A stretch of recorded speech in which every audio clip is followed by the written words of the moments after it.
Assalamualaikum warahmatullahi wabarakatuh. Perkenalkan, nama saya Nini Anissa dengan NIM A1P11950. Saya dari program studi pendidikan geografi. Pada kesempatan kali ini saya akan menjelaskan materi tentang proses tenaga endogen dan tenaga eksogen.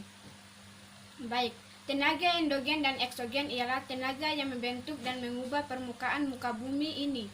Jika tenaga endogen ialah tenaga yang berasal dari dalam bumi yang memiliki sifat membentuk, maka tenaga eksogen adalah tenaga yang berasal dari luar bumi yang sifatnya merusak. Tenaga endogen tercipta akibat adanya tenaga di dalam bumi. Dalam proses pembentukan muka bumi, tenaga endogen dibagi menjadi 3 jenis, yaitu tektonisme, vulkanisme, dan seisme.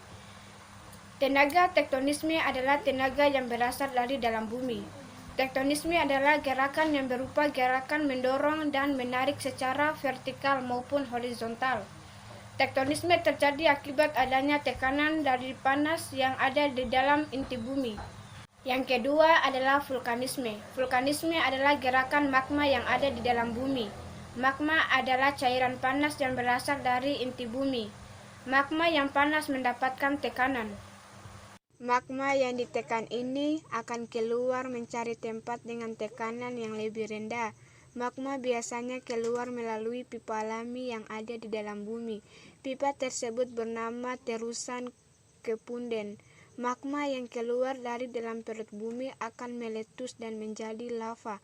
Kedalaman dari kantong magma yang menyimpan magma mempengaruhi kekuatan letusan dari gunung api. Semakin dalam kantong magma, akan semakin besar letusan yang dihasilkan. Dalam proses pembentukan muka bumi, lava yang membeku adalah kunci pembentukannya. Lava yang keluar dengan letusan yang kecil dan cair akan membentuk dataran tinggi yang luas disebut plato. Selain itu, magma yang encer juga dapat menyebabkan bentuk gunung api menjadi semakin landai.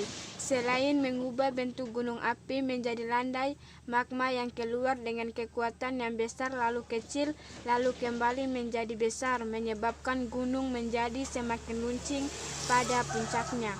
Vulkanisme juga sebagai penyebab terbentuknya danau atau kaldera serta dataran tinggi atau plato.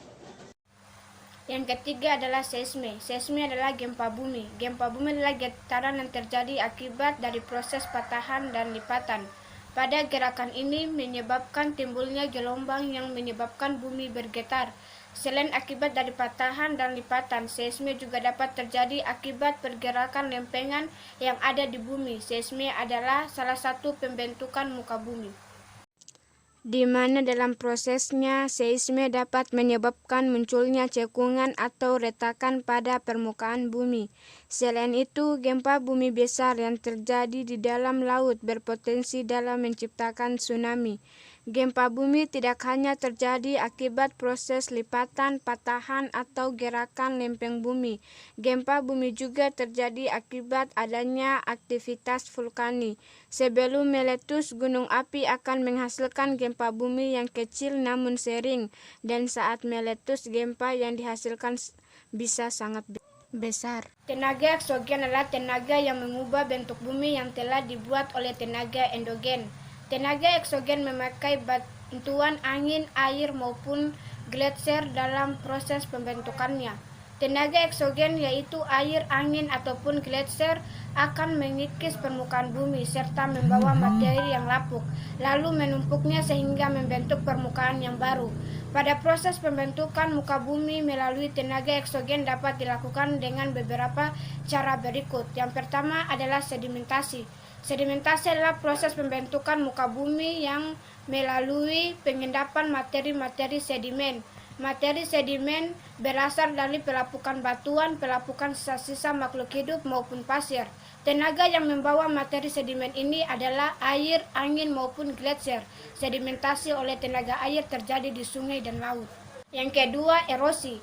Erosi adalah proses pengikisan yang terjadi di permukaan bumi. Air, angin maupun gletser memiliki kekuatan untuk mengikis permukaan bumi. Hasil pengikisan itulah yang menjadi materi sedimen. Erosi sendiri terbagi menjadi 4, yaitu abrasi, eksarasi, dan deflasi. Selanjutnya saya akan memberikan contoh tentang tenaga eksogen dan tenaga endogen. Yang pertama yaitu contoh dari tenaga endogen. Saya mengambil gempa bumi yang terjadi di Palu pada tahun 2018 lalu. Gempa bumi ini merupakan jenis gempa bumi yang dangkal akibat aktivitas sesar yang dibangkitkan oleh deformasi dengan mekanisme pergerakan dari struktur sesar mendalam mengiri.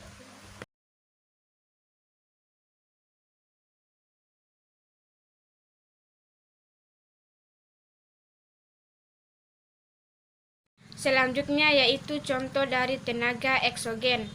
Saya mengambil erosi yang terjadi di permukaan Gunung Mampok, Kepulauan Riau. Erosi ini terjadi akibat curah hujan yang begitu tinggi.